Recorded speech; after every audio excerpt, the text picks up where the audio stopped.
श्री राधा का गवाक्ष मार्ग से श्री कृष्ण के रूप का दर्शन करके प्रेम विहल होना, और ललिता का श्री कृष्ण से राधा की दशा का वर्णन करना, और उनकी आज्ञा के अनुसार लौटकर श्री राधा को श्री कृष्ण प्रत्यर्थ सत्कर्म करने की प्रेरणा देना। ये अध्याय है आज का। ठीक है। श्री नारद उवाच, नारद जी कह रहे हैं, इदम मया ते कथितम कालियस्यापि मर्दनम श्री कृष्ण चरितम पुण्यम किम भूय सोतुमिच्छसि। नारद जी ने कहा, राजन, यह मैंने तुमसे कालिया मर्दन पवित्र श्री कृष्ण चरित्र कहा है। किम भूय सोतु इच्छसि, अब तुम क्या सुनना चाहते हो? राजा बोला ने कहा, कृष्णस्य कथा श्रुत्वा भक्त तृप्तिम न याति ही, यथा मरः सुधा पीत्वा यथाली पद्म कर्णिकाम। बोले, हे देवर्षे, जैसे देवता अमृत पीकर हैं,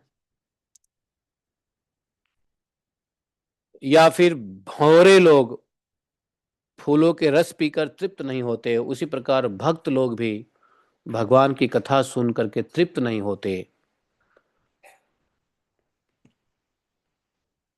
जब शिशु रूपधारी भगवान कृष्ण रास करने के लिए भांडीर वन में गए और उनका यह लघु रूप देखकर श्री राधा मन ही मन खेद करने लगी, तब देववाणी ने कहा, कल्याणी, सोच ना करो, चिंतित ना हो, मनोहर वृंदावन में महात्मा श्री कृष्ण के द्वारा तुम्हारा मनोरथ पूर्ण होगा। इस प्रकार देववाणी के द्वारा कहा गया वह मनोरथ का महासागर किस तरह पूर्ण हुआ राधा रानी को, और उस मनोहर वृंदावन में भगवान श्री कृष्ण किस रूप में प्रकट भये, उस वृंदा विपिन में साक्षात परिपूर्णतम भगवान श्री कृष्ण ने राधा के साथ मनोहर रास लीला किस प्रकार किया। तो नारद जी ने कहा, यह प्रश्न है बहुलासु जी का। साधु पृष्ठम त्वया राजन भगवत चरितम शुभम गुप्तम बदामि देवैश्च लीलाख्या मनोहरम। एकदा मुख्य मुख्य उदौ द्वे विशाल विशाखा ललिते शुभे वृषभानोः गृहं प्राप्य ताम राधा जगमतुरः। अच्छा प्रश्न किया है राजन। मैं उस मंगलमय भगवत चरित्र का, उस मनोहर लीला का कथा तुमको सुनाता हूं, जो देवताओं को भी पूर्णतया ज्ञात नहीं है, देवताओं को भी कथा पूर्ण पता नहीं है, ऐसे वर्णन करता हूं। एक दिन की बात है, श्री राधा की दो प्रधान सखियां ललिता विशाखा वृषभानु जी के घर पे पहुंचे और एकांत में राधा जी से मिली। सखिया ने राधा से कहा, यम चिंतयसि राधे त्वं यद्गुणं वदसि स्वतः सोऽपि नित्यं समायाति वृषभानुपुरे अर्भकैः। राधे, सखियां बोली, ललिता विशाखा, तुम जिनका चिंतन करती हो और स्वतः जिनके गुण गाती रहती हो, अरे वे तो रोज ग्वाल बालों के साथ वृषभानुपुर में आते हैं। राधे, तुम्हें रात के पिछले पहर में जब वे गोचारण के लिए निकलते हैं तब उनका दर्शन करना चाहिए, वे बड़े सुंदर हैं। राधा बोली, ओ लिखित्वा तस्य चित्रम ही दर्शयासु मनोहरम। तुम एक काम करो, वो जो आता है तो उसका मनोहर स्वरूप कैसा है, तुम चित्र बना के मुझे बताओ, स्केच करके दिखाओ, स्केच करके दिखाओ, तब मैं उसका दर्शन करूंगी, इसमें संशय नहीं है।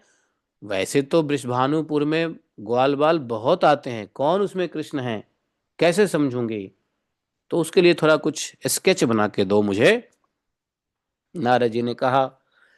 तब दोनों सखियों ने क्या किया, भगवान श्री कृष्ण, नंद नंदन श्री कृष्ण का सुंदर चित्र बनाया, जिसमें नए नौ यौवन का माधुर्य भरा था। वह चित्र उन्होंने तुरंत श्री राधा के हाथ में दे दिया। वह चित्र देखकर श्री राधा बड़ी प्रसन्न हुई। क्या खूब खिलखिला के हंसी। उनके हृदय में श्री कृष्ण की लालसा जाग उठी। हाथ में रखे हुए चित्र को निहारती हुई आनंद मग्न सी हो रही थी। भवन में सोती हुई श्री राधा ने स्वप्न में देखा, यमुना के भांडीर वन के एक देश में नील मेघ से कांति वाले पीले वस्त्र पहने हुए श्याम सुंदर भगवान श्री कृष्ण मेरे निकट नाच रहे हैं। ऐसा स्वप्न में देखा। तो बोले उसी समय राधा रानी की नींद टूट गई और बिस्तर से उठ करके श्री कृष्ण के वियोग से विहल हो उन्हीं के कमनीय रूप का चिंतन करते हुए त्रिलोकी को तृणवत मानने लगी। इतने में ही नंद नंदन अपने भवन से चलकर वृषभानु नगर की सकरी गली में आ गए और सखी ने तत्काल खिड़की के पास आकर के राधा रानी को उनका दर्शन कराया। उन्हें देखते ही सुंदरी श्री राधा मूर्छित हो गई। ये प्रथम दर्शन था। देखो, जब से गोलोक धाम से पृथ्वी पे आए अभी तक दर्शन नहीं हुआ। गोलोक धाम में जुगल ब्रह्म भगवान जुगल रूप से राधा कृष्ण रहते ही हैं। वो एक क्षण के लिए भी अलग नहीं होते। ऐसे दोनों जुगल जोड़ी अभी तक कृष्ण को देखा ही नहीं, कृष्ण ने राधा को नहीं देखा। राधा जैसे ही देखे कृष्ण को मूर्छित हो गई। दृष्ट्वा तु मूर्छा संवाप सुंदरी राधा, कृष्णोपि दृष्ट्वा विश्वानुनंदनीम स्वरूप कौशल्य युताम गुणाश्रयाम। लीला से मनुष्य शरीर धारण करने वाले भगवान श्री कृष्ण भी सुंदर रूप और वैदग्ध्य से युक्त गुण निधि श्री वृषभानु नंदिनी राधा का दर्शन करके मन ही मन उनके साथ विहार की अत्यधिक कामना करते हुए अपने भवन को लौटे। वृषभानु नंदिनी श्री राधा को इस प्रकार श्री कृष्ण वियोग से विहल और अतिशय काम जोर से संतप्त चित्त देख करके सखियों में श्रेष्ठ ललिता ने राधा से पूछा। ललितो उवाच कथम त्वं विहुला राधे मूर्छितातिव्यथां गता, यदि इच्छसि हरि शुभ्रु तस्मिन् स्नेहं दृढ़ं कुरु। राधे, तुम क्यों इतने विहिल, मूर्छित, बेसुध और अत्यंत व्यथित हो? यदि श्रीहरि को प्राप्त करना चाहती हो तो उनके प्रति अपना स्नेह दृढ़ करो, बढ़ाओ। इस समय त्रिलोकी के भी संपूर्ण सुख पर अधिकार किए बैठे हैं। वे ही दुख की अग्नि की ज्वाला को बुझा सकते हैं। उनकी अपेक्षा पैरों से ठुकराई हुई कुम्हार के आवे की अग्नि के समान हृदय दाहक हो गई। ललिता की यह ललित बात सुनकर के राधा ने अपने आंखें खोली और अपनी उस प्रिय सखी से गदगद वाणी में राधा रानी ने कहा। राधा ने क्या कहा? राधा ने कहा, हे सखी, यदि मुझे ब्रजभूषण श्याम सुंदर के चरणारविंद नहीं प्राप्त हुए तो मैं कभी अपने शरीर को नहीं धारण करूंगी, कदापि नहीं, मेरा निश्चय है। श्री राधा की यह बात सुनकर के ललिता भय से विहल हो गई। ये तो बोली कि मैं प्राण त्याग दूंगी शरीर धारण नहीं करूंगी यदि मुझे श्याम सुंदर के चरणारविंद प्राप्त नहीं हुआ तो। अब ललिता भय से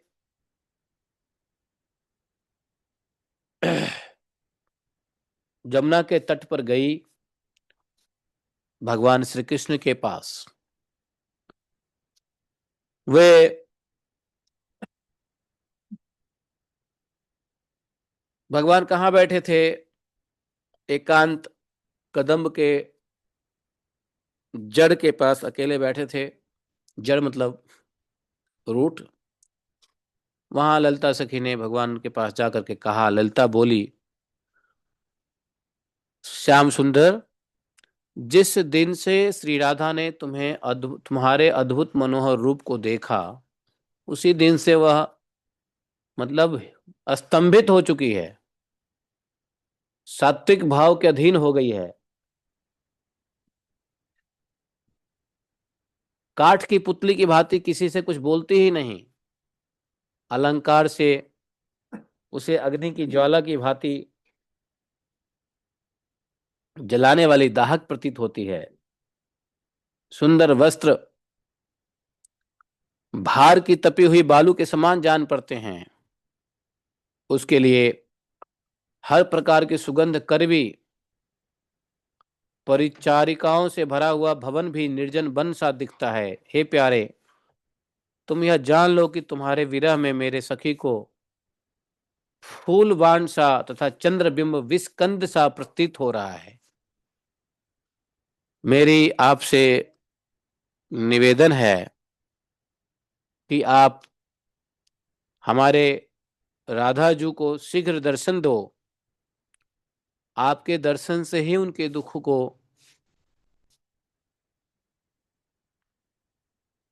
दूर किया जा सकता है।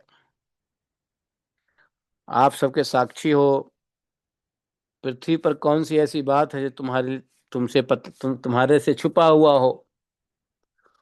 तुम इस जगत की सृष्टि पालन संहार करते हो, यद्यपि फिर भी परमेश्वर होने के कारण तुम सब लोगों के प्रति समान भाव रखते हो, तथापि अपने भक्तों का भजन करते हो, भक्तों के प्रति प्रेम अधिक प्रेम भाव रखते हो। सबके प्रति समान हो लेकिन भक्तों के प्रति अधिक प्रेम भाव है आपका। नारद जी ने कहा कि ललिता की यह बात सुन करके भगवान श्री कृष्ण ने कहा कि सर्वम ही भावम मनसा परात्परम न। बोला कि ललिता, मन का सारा भाव स्वतः एकमात्र मुझ परात्पर पुरुषोत्तम की ओर नहीं प्रवाहित होता है, इसलिए सबको अपनी ओर से मेरे प्रति प्रेम ही करना चाहिए।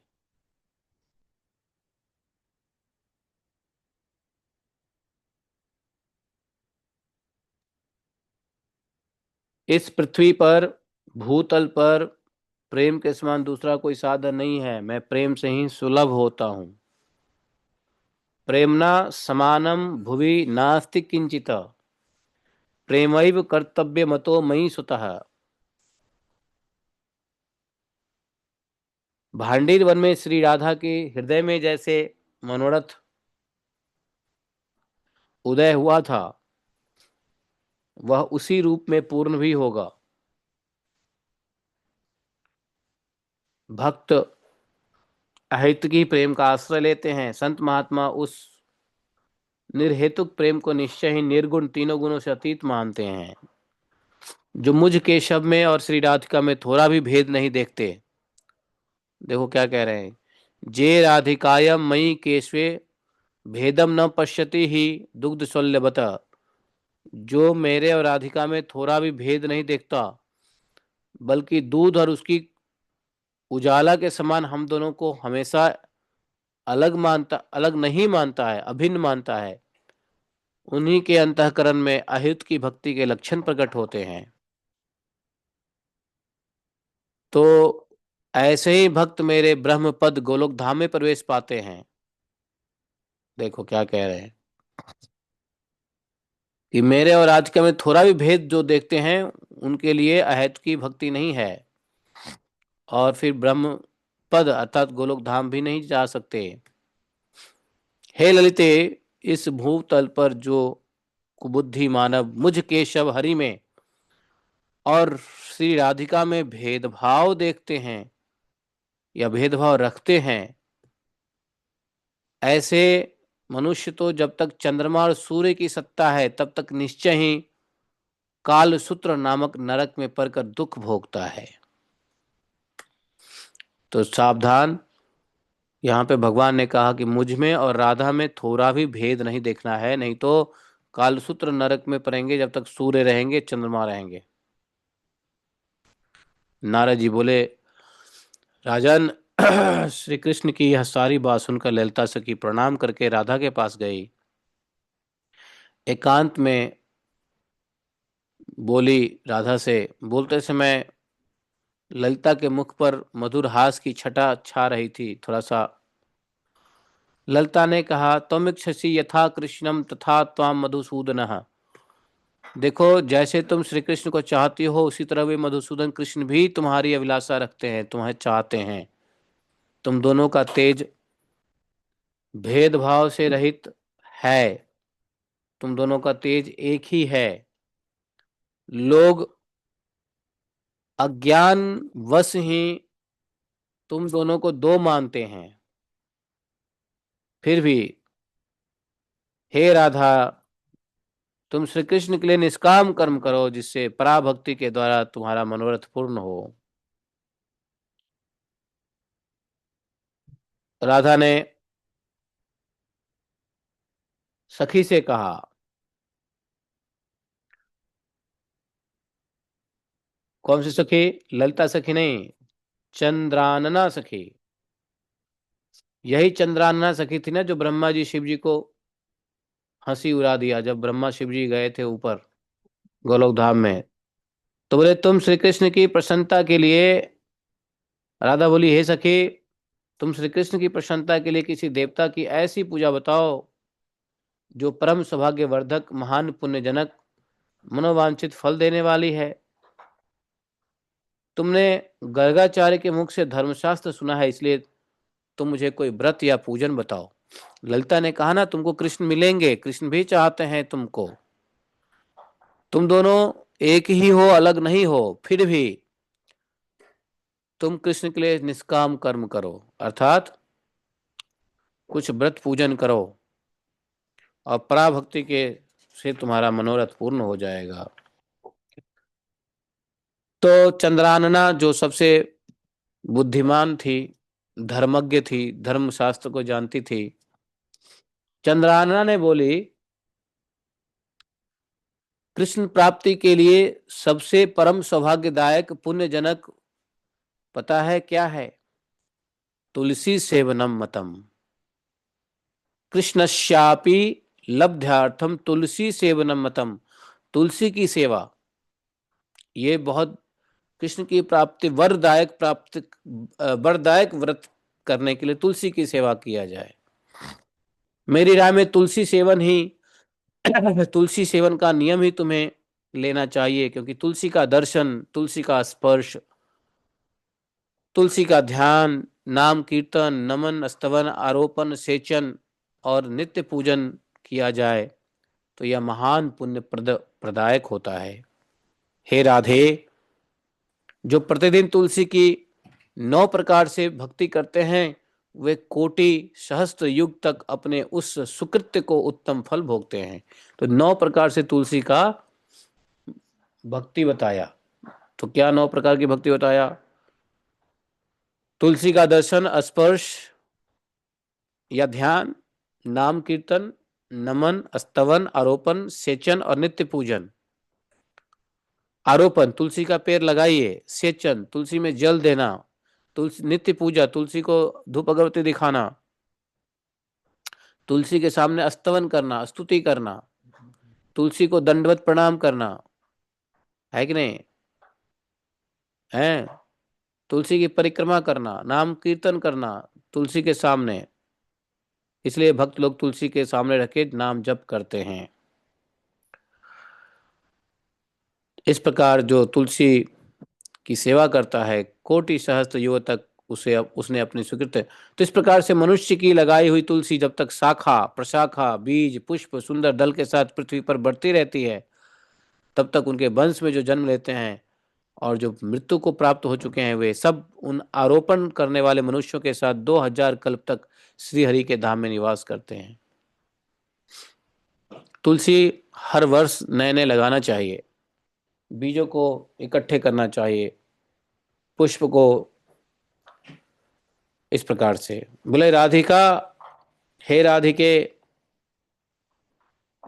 यत फलम सर्वपत्रेषु सर्वपुष्पेषु राधिके तुलसी दलेन चैकेन सर्वदा प्रियते तु तत्। तुलसी प्रभवै पत्रैर्यो नरः पूज्य अध्रम लिप्यते न स पापेन पद्मपत्र विवाम्भसा। बोले राधिके, संपूर्ण पत्रों और पुष्पों को भगवान के चरणों में चढ़ाने से जो फल मिलता है, तुलसी के पत्र और पुष्पों को भगवान के चरणों में चढ़ाने को मिलता है फल है, वह सदा एकमात्र तुलसी दल के अर्पण से प्राप्त हो जाता है। कितने भी पत्ते और फूल चढ़ाओ, लेकिन एक तुलसी भगवान को चढ़ा दो, बस पर्याप्त हो जाता है। हजारों प्रकार के फूल की जरूरत नहीं है, एक तुलसी दल भगवान को चढ़ा दिया जाए तो।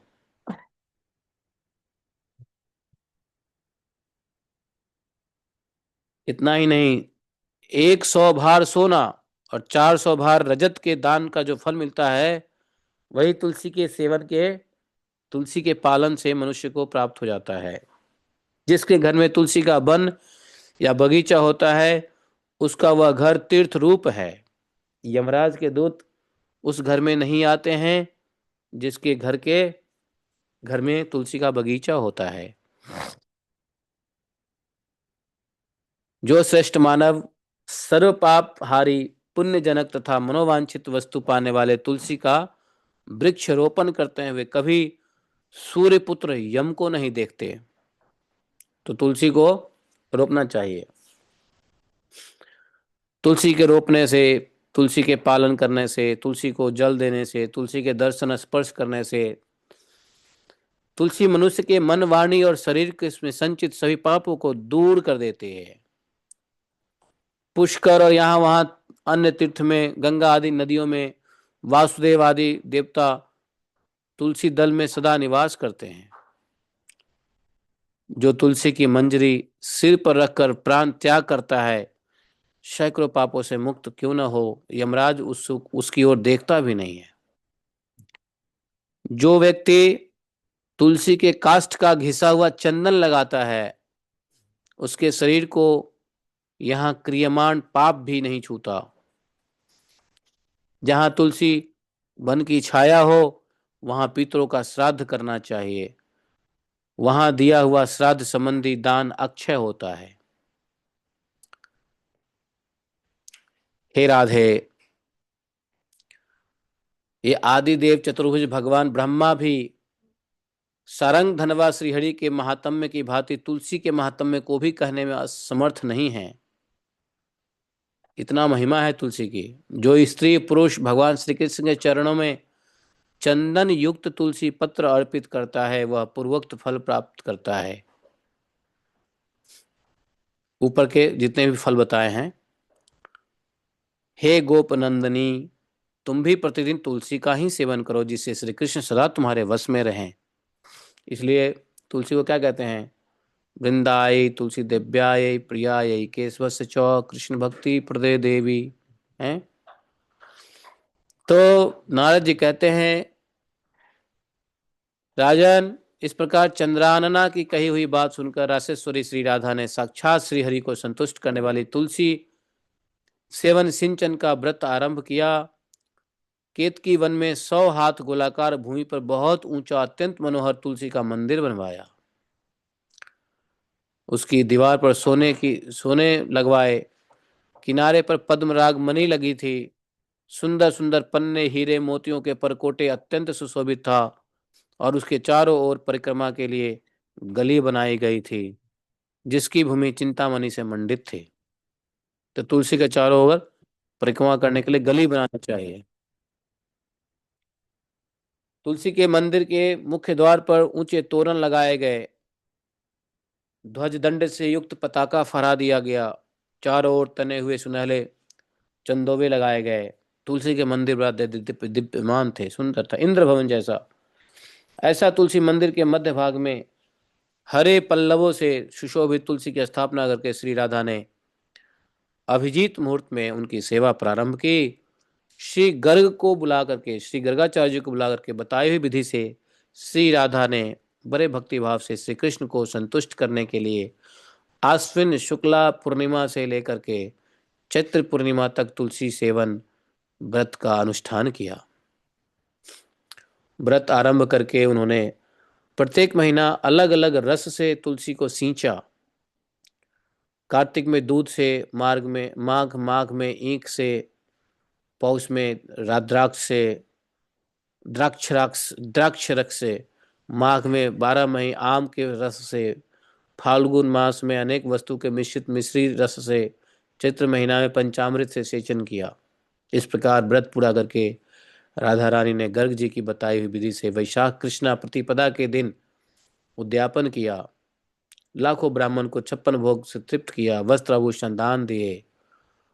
मोटे मोटे दिव्य मोतियों का 1 लाख भार सोना, 1 कोटि भार गर्गाचार्य को दिया। साथ ही राधा जी ने परम श्रद्धा के साथ प्रत्येक ब्राह्मण को 100 भार तो मोती और सोना प्रदान किया। उस समय आकाश में देवताओं ने दुंदुभियां बजाने लगी, अप्सराएं नाचने लगे और देवता लोग तुलसी मंदिर के ऊपर दिव्य पुष्प का वर्षा करने लगे। उसी समय सोने के सिंहासन पर विराजमान श्री हरिप्रिया विराजमान हरिप्रिया तुलसी देवी प्रकट हो गई। 4 भुजाएं थी, कमल दल के समान विशाल नेत्र थे, 16 वर्ष की अवस्था, श्याम कांति, मस्तक पर किरीट अर्थात मुकुट, नाक में कांचनमय कुंडल झिलमिला रहे थे, पीतांबर से आच्छादित केशों की बधी हुई नागिन जैसी वेणी में बैजंती माला धारण की वे गरुड़ से उतरकर तुलसी देवी ने रसवल्ली श्री राधा को अपने भुजाओं में अंगों में भर लिया, भुजाओं से अंग और उनके मुख चंद्र का चुंबन किया। तुलसी ने राधा से कहा, अहम प्रसन्नो अस्मि कलावती सुते, कलावती सुकुमारी कुमारी राधे, मैं तुम्हारे भक्ति भाव से अभिभूत हो निरंतर प्रसन्न हूं। तुमने केवल लोक संग्रह की भावना से इस सर्वतोमुखी व्रत का अनुष्ठान किया, वास्तव में तो तुम पूर्ण काम हो और हम तुमसे तो सदा प्रसन्न रहते हैं। यहाँ इंद्रिय मन बुद्धि और चित्त द्वारा जो जो मनोरथ तुमने किया है सब तुम्हें सफल होंगे। पति सदा तुम्हारे अनुकूल हो, इस प्रकार कीर्तनीय परम सौभाग्य बना रहे। नारद जी ने कहा कि ऐसा कहते हुए हरिप्रिया तुलसी को प्रणाम करके विश्वानुनंदिनी राधा ने कहा, देवी तुलसी देवी को कहा, गोविंद के जुगल चरणों में मेरी अहित की भक्ति बनी रहे। तुलसी जी ने कहा, तथास्तु, ऐसा ही होगा। और तुलसी जी अंतर्ध्यान हो गई। तब से वृषभानुनंदिनी राधा अपने नगर में प्रसन्न चित्त रहने लगी। बोले, राजन, इस पृथ्वी पर जो मनुष्य भक्ति परायण हो, श्री राधिका के इस विचित्र उपाख्यान को सुनता है, मन ही मन त्रिवर्ग सुख को अनुभव करके अंत में भगवत धाम को जाता है। तो यहाँ पे लोक संग्रह के लिए, लोक को दिखाने के लिए, लोक को सिखाने के लिए कि कैसे कृष्ण के प्रति प्रीति बढ़े, इसके लिए स्वयं स्वयं राधा ने, जिनको कृष्ण के प्रति प्रीति की कोई कमी नहीं है, नित्य निरंतर इटर्नल कपल हैं, उन्होंने मनुष्यों के शिक्षा देने के लिए तुलसी के महत्व को समझाया है स्वयं करके। तो इस प्रकार से तुलसी के महत्व को हम लोगों ने जाना। इसलिए तुलसी पहना भी जाता है, तुलसी शरीर के में धारण किया जाता है। वैष्णव लोगों के लिए तुलसी बहुत बड़ी चीज है। कई लोग तुलसी को सर पे लेकर के परिक्रमा करते हैं, डिंडी निकालते हैं। तो अगर कोई फल फूल ना हो, पुष्प आदि न हो तो तुलसी का एक दल ही चढ़ा दिया जाए भगवान को, बस इसी में भगवान प्रसन्न हो जाते हैं। सैकड़ों करोड़ों सुंदर सुंदर फूल चढ़ाने से अच्छा है तुलसी का दल चढ़ाइए। तो तुलसी की महत्ता इसमें 2 चैप्टर में बताया। तो तुलसी पूजा नाम 16वां अध्याय समाप्त होता है और 15वां अध्याय भी समाप्त किया। राधा कृष्ण प्रेम उद्योग वर्णन। कल हम लोग श्री कृष्ण का गोप देवी के रूप में वृषभानु भवन में जाकर राधा से मिलना। श्री कृष्ण बनाएंगे अपने आप को स्त्री, गोप देवी बनेंगे और घुस जाएंगे वृषभानु के महल में, और वहां पे राधा से मिलन होगा। समझे? अब गोप देवी बनते हैं ना, तो राधा के प्रेम की परीक्षा होती है, राधा को फिर श्री कृष्ण का दर्शन होता है। तो ये गोप देवी बनेंगे। चलिए, ये गोप देवी वाली कथा कल सुनेंगे। 17वां अध्याय। आज के लिए इतना ही काफी है। जय श्री राधे। हरे कृष्णा। मुझे आप कह रहे थे चंदन, मतलब तुलसी जी को चंदन, तुलसी के ऊपर, तुलसी के पत्ते के ऊपर चंदन लगा करके भगवान को अर्पित किया जाता है मंदिरों में, देखा नहीं है? तुलसी, तुलसी के ऊपर चंदन लगा, चंदन पहले घिसो, घिस करके तुलसी के ऊपर लगाओ, और वो दल सभी भगवान को, सभी डीटी के ऊपर दे दो, तो उससे वो बात है। ये सभी मंदिरों में होता है, सभी मंदिर में करते हैं, सभी मंदिर में करते हैं। और वो तुलसी फिर भक्तों को, वो तुलसी भक्तों को मिल जाता है। जब वो तुलसी निकलता है अगले दिन,